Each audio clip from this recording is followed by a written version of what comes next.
Losing their jobs, losing their income, losing... It certainly is unprecedented in the impact that it's had around the world.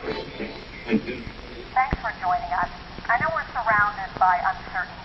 It feels like everything is changing. Julian Huxley once wrote that the basic elements in cultural transmission and transformation are psychological. This is how we change.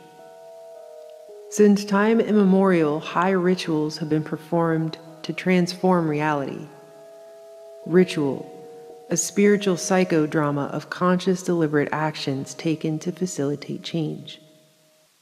Changes to the whole of the environment people exist in, starting with the mental landscape of the people themselves, the place where our reality is first born a dream. Artist Sharon Devlin once bluntly described the true purpose of ritual as being a method to alter one's mind. It's a sacred drama in which you are the audience as well as the participant, and the purpose of it is to activate parts of the mind that are not activated by everyday activity, she said. The mechanics of change through mechanism, a rhythm to sync to, merge and flow with, a magnetic draw drawing one down the path toward transmutation. Rituals are vehicles driving home those ideas. The information, the data, the symbols, which, upon transmission, create the language by which new society members communicate after they are initiated. This new language imparts a new understanding through definitions the ritual generates, meaning pegged to signposts of its own self-referential process, even if the original purpose gets lost in the repetition of action. A ritual initiation introduces and inducts one into the way, a new way of life or worldview, a program to guide beliefs and actions, enabling the initiate to become a full and true member of the new society. Note that ritual is not always a conscious action. Not everyone partaking in a ritual is always made explicitly aware that they are participants. And yet still, new patterns of thought, of significance, are drummed in, conscious or not. Ladies and gentlemen, this commercial is going to use subliminal advertising. An initiation ritual typically involves 3 stages. See if any of this sounds familiar to you. Because this is going to be transformative. First, isolation for purification. The initiate is separated from the mundane. Did you know mundane means of the world? School has been canceled, social events have been postponed.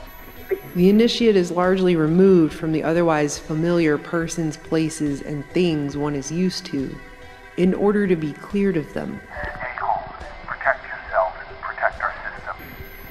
Stay home. Everyone must stay home.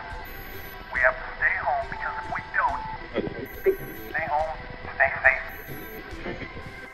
Detached and insulated, purged, purified. An extraordinary time when we have to stay home. We have to stay physically distant from the ones we love. How we can change our day-to-day life to avoid direct face-to-face contact. Try and keep yourself away from people as much as possible. An essential element of this separation from one's typical environment is the suspension of the normal rules of living that one is used to. The normal way. Normality, as it was before, will not come back. Much of the initiate's senses will be commanded and regulated at this time. In other words, the majority of what the initiate sees, hears, smells, touches, and tastes, if directly related, is deliberately controlled. These senses may be bombarded, modified, limited, or deprived. But regardless, perceptions and experiences are ultimately overseen by the high priests and priestesses directing the ritual's performance, enabling new light to shine through a newly opened window of thought. Every generation has a higher purpose. Ours is to stay home. With nowhere else to go except where allowed, the insulated, isolated initiate may be forced to confront his or her own reflection, and inner shadows that have been ignored or buried somewhere deep beneath the average day-to-day suddenly become unavoidable. Triggers detonated. Another purge. Just as they involve surrender, initiation rituals may also involve sacrifice. Both the tangible that can be held in a hand and the intangible, such as behaviors, may be given up by requirement. We force us to change our routines, lifestyles and habits, and many will be desperate for life to go back. After all, for something to be given, something must also be taken. A token of submission, an ounce of blood, a pound of clay to be remolded. Society will undergo a radical transformation.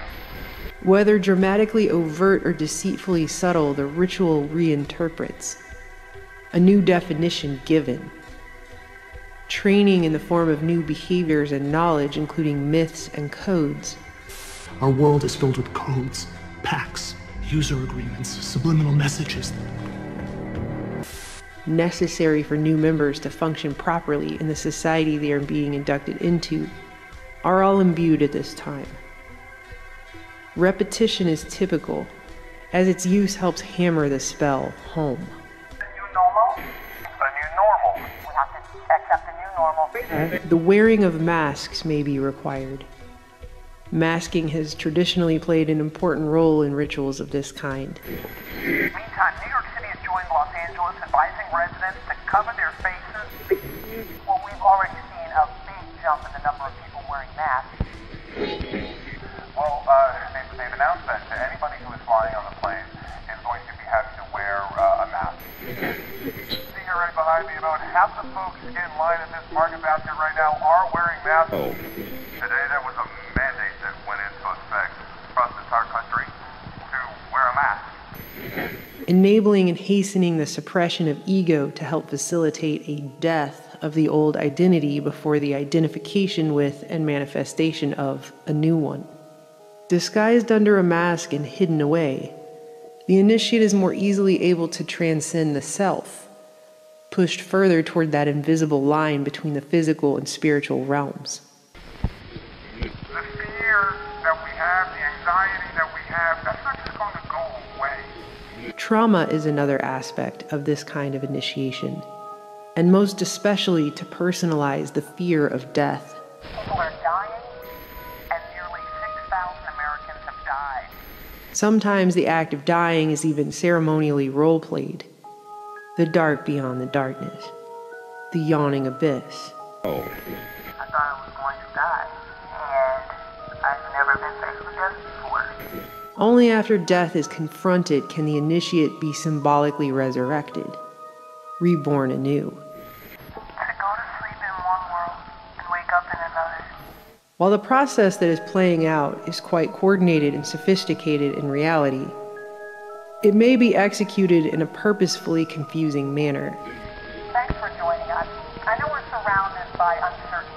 It feels like everything is changing. So that the goalposts seem to keep moving back and forth, up and down, here now there, rendering the initiate unable to find solid mental ground from which to make logical sense of anything. We're trying to figure out how to do this every week because everything changes constantly. This disorientation is key. The uncertain timing generates a general anxiety, further removing the initiate from reality and leaving him or her more susceptible to a type of Pavlovian conditioning. This weakens the defenses just as a virus would, only this has the potential to break down the individual much more completely than a virus would. I know we're surrounded by uncertainty. Whatever the finer details, the previous way of life is shed like an old skin. At the end that comes before the beginning, the change begins. This is the second phase, the transition. It's liminal time or liminal space. The word liminal literally means threshold, that we're on threshold of a new time, a new way of doing things in our society, that there's going to be some transformation. As the old self symbolically dies and passes away, the initiate descends into a state of liminality, a sort of fever dream purgatory nowhere land, the void in the middle. Thus the old self dies as the initiate is purified. Now a white room, a blank canvas washed and primed and desperate for paint, a tabula rasa. At the same time his old existence and way of life dies, the initiate transcending it is gradually being processed, reprogrammed, and incorporated into his or her new environment. Because this is going to be transformative. It is going to be transformative on a personal basis, on a social basis, on a systems basis. We're never going to be the same again. Reformed, reconstituted, and rebirthed into the new world that awaits at the end of the tunnel. As a society, beyond just this immediate situation, we should start looking forward to understand how this experience is going to change us, or how it should change us. This is the final phase of the ritual, integration. And everyone wants to know, is this the new reality? Too early to say that we're looking at something closer to a reformation. We're waiting on the new normal? When do we get back to normal? I don't think we get back to normal. This is an extraordinary time where we have to accept the new normal. Society will undergo a radical transformation. And if you're feeling alone, just remember, we're alone together. And as the new normal descends, it can feel so solitary. And yet, we're all alone together.